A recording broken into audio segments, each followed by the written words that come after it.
Sobrang busy-busy na nga si Chloe San Jose sa lahat ng bashing na kanyang natatanggap.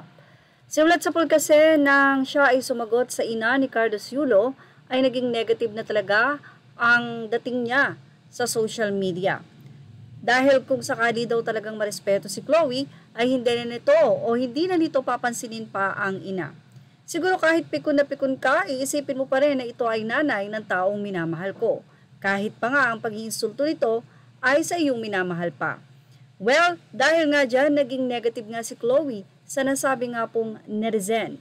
Ganun pa man ay dead mga si Chloe, lalong-lalo na ngayon na busy sila sa mga maraming bagay.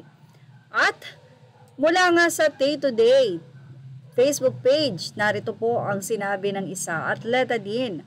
Viral at usap-usapan muli ang nobya ni Golden Boy Carlos Yulo matapos maispatan si Chloe na nakasuot ng Team Philippines official jacket na dapat daw sana ay suot-suot lamang ng mga Olympics delegates. Si Carlos Yulo kasi ay hindi nakasuot ng jacket. So malamang at sa malamang dahil malamig, maginaw, kaya naman ito ay ipinasuot sa kanya ng nobyo. Anyway, ilang beses na rin kasing nagsusuot nga ng mga Philippines jacket itong si Chloe, maging doon sa interview ni Carlos Yulo ay tuwing pa sila ng suot. Anyway, mukhang wala namang pinagbabawal na ganyan na kapag hindi ka atletang Pinoy, bawal kang magsuot ng jacket na ganun. So how much more pa nga ba itong si Chloe na ang kanyang boyfriend, nandyan lang, katabi lang niya. So, pwede naman sigurong magsuot si Chloe. Wala naman sigurong batas. But anyway, narito ang naging say ng mga netizen.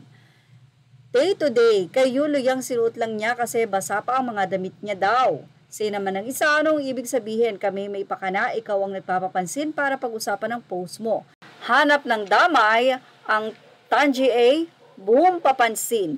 Say naman ng isang netizen, labas ako dyan. Say ni Day to Day, ang author, Mariteso, ikaw talaga ang nasa loob nito kaya wag kang lumabas. Ang isa ay sinabing, yung ibang nakasuot ng jersey ng Lakers pero hindi naman NBA player. Tapos magdadamdam kayo sa suot ni Chloe. Kaya walang asenso, Pinas maraming tao ang busy sa pagpansin sa mga kapwa-tao. Kaysa pag-ukulan ng pansin ng buhay nila, good luck Carlos for bring 2 gold dedicated to our country, mabuhay ka. Very well said, say naman ng isa. Di kaya hindi umasenso ang Pilipinas dahil sa mga alibughang anak. Dinipensahan naman ng mga netizen si Carlos at si Chloe at sinabi nilang ganito talaga ang ginagawa ng mga taong walang ginagawa sa buhay. I mean kahit ano na lang papansin. Single ka ba o bitter lang, di mo nararanasang pasuotin ng ganyan ang jersey ng boyfriend mo, insecurity. Say naman ng isang netizen, ang daming inggit, bakit kaya hindi na lang maging proud sa achievement ng mga atleta? Hayos maging masaya tayo para sa iba lalo at nagbigay ng karangalan sa bansa. Hindi naiinggit na uumay lang daw sa pagmumukha ni Chloe or sa pagmumukha niya.